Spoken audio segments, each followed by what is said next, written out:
Mira and the Big Story by Laura Allery, illustrated by Sue Todd. There was once a green valley that lay between two mountains. Through the valley flowed a river. On each bank of the river stood a village. As long as anyone could remember, the people of the two villages had been enemies. As strange as it seems, it all began with a couple of stories. In both villages, the people loved to tell stories. They told stories to amuse themselves, to teach their children, and to help themselves remember important things. Most important of all were the wonderful tales they told about the beginning. In the beginning, said the people of one village, there was no valley at all, just a flat, rocky plain. When the King of Heaven looked down on the earth and saw people wandering around homeless, he decided to give them a place to live. So he sent enormous birds to gather the rocks and pile them into mountains. Between the great ridges, the birds scratched and clawed a channel that filled with rainwater and became the river. Finally, one of the birds led the people to their new homeland, and that, declared the villagers, is how our ancestors came to this valley. Now it belongs to us, a gift from the King of Heaven. In the village across the river, a different story was told. Long ago, said the village folk, the Queen of the Earth searched high and low for the perfect people to make their home in the valley. When she found them at last, she sent giant turtles to carry the new settlers up the river on their backs.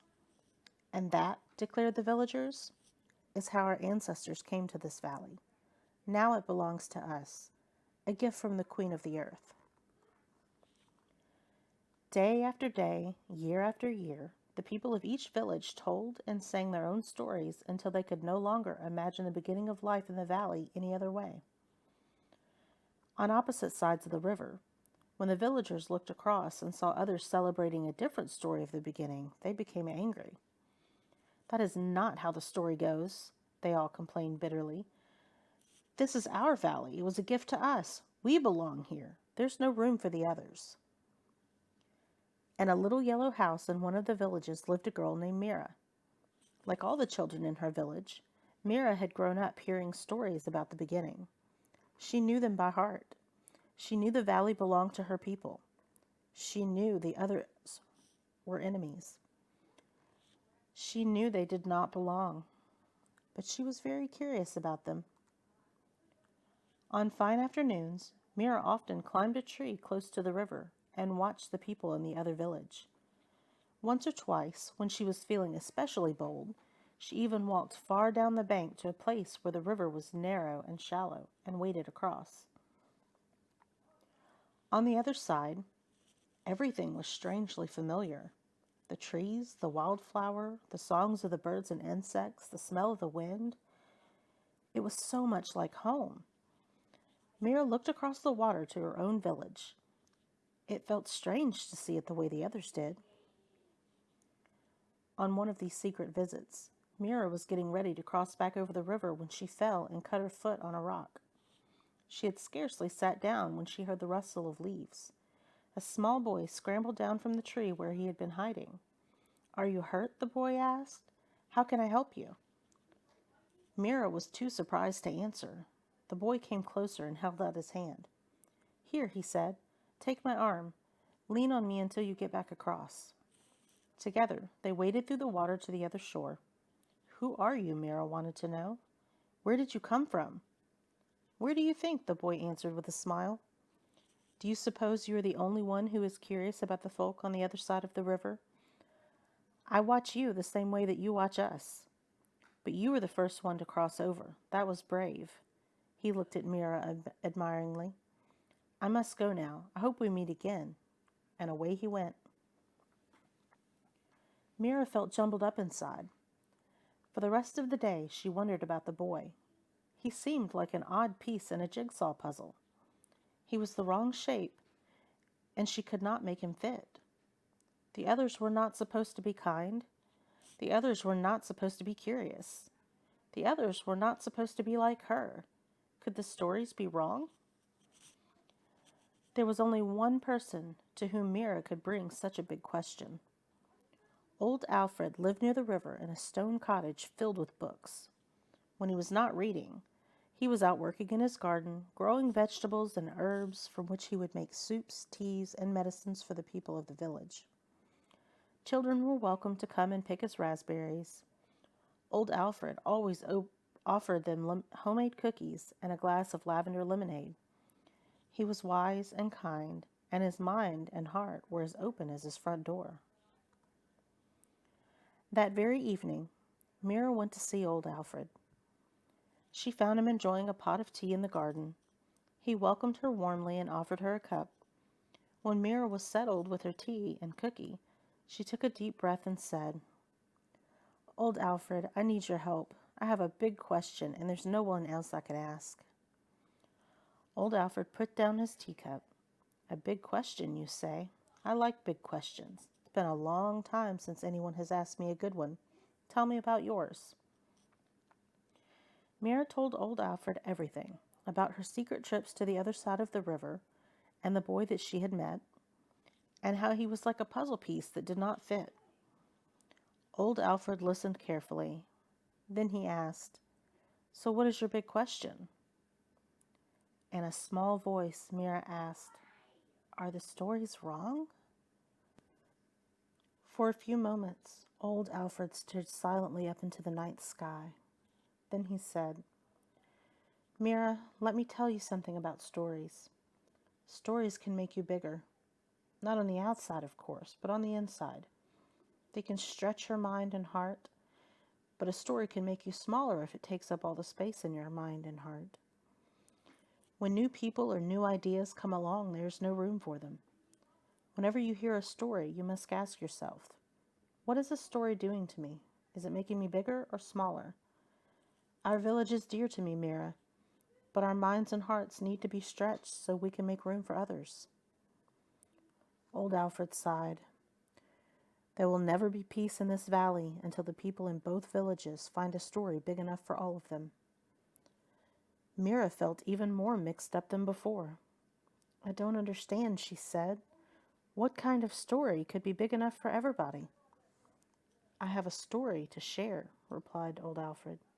"If you would care to hear it." "I would," said Mira. So old Alfred began. "In the beginning there was nothing, yet there was everything. Do you ever collect chestnuts in the fall, Mira?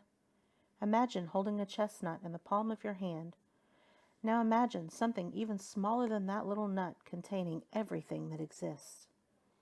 It was there, but it was not yet there. The way a bright sunflower is and is not inside the striped seed. The way a song is and is not inside the wooden shell of a violin. Then there was light, not ordinary light, like the light of stars or candles or a winter bonfire. This was pure energy. Out of it came unimaginably small bits of matter, the first stuff. Some matter came together and formed stars. Over ages and ages, the stars burned, vast furnaces, forging new things deep in their hearts. When the time came for them to die, the stars exploded. All of the stuff inside of them was scattered into space. It drifted like dandelion seeds on the wind, ready to start something new. From that stardust came everything: clouds and comets, whales and wildebeest, rattlesnakes and redwood trees, emus and elephants, dinosaurs and dragonflies, pussy willows and plesiosaurs, seahorses and stars. From that stardust came galaxies and solar systems and a little blue planet called Earth. From that stardust came the mountains and the valley and the river and 2 villages. From that stardust came an old man and his garden, and a girl named Mira, and a boy who is still a stranger. We all come from the same place, and we are all made of the same stuff. We are neighbors on this little planet of ours, sailing through the cosmos." Mira felt like her mind and her heart were so full they would burst. "If this story is true," she cried, "then no one owns the valley and we all belong here. If this story is true, the people across the river are not others. They are like us. If this story is true, we are all connected to each other and everything else. The river, the trees, the sky, the ocean, the animals.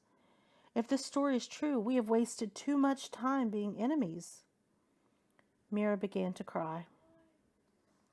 Old Alfred said gently, Mira, tell me what is in your heart. What about our stories? Mira sobbed.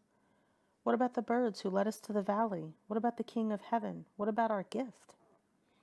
Dear child, answered old Alfred, you asked me a big question. Now I will ask you some. Who dreamed everything when there was nothing? Whose hand held that little chestnut? Who first lit the stars? Who opened the heart of that little boy to be kind to his enemy? Who opened your mind to see him as someone like you? Who made you so wonderfully curious? Mira, you have not lost your gift, or the one who gave it to you. Both are just so much greater than you ever dreamed. Old Alfred handed Mira a large handkerchief to dry her tears. When she was calm, he asked, So, my dear, what do you think of this story? What does it do to you? Mira pictured the face of the boy across the river. She wanted to find him again and learn his name. Maybe they would become friends. Maybe other children would cross the river. Maybe some grown-ups would come too. Mira felt bigger inside. I like your story, she replied with a moonlit smile. I think it is big enough for everyone. Well then, said old Alfred, perhaps you can share the story with someone else. I will, promised Mira, getting up from her chair. I already know where to start. I thought you might, smiled old Alfred. Now get yourself home to bed. But old Alfred, answered Mira, stretching out her arms to take in the whole valley and the sky above, I already am home. Then Mira headed out into the starry night. The end.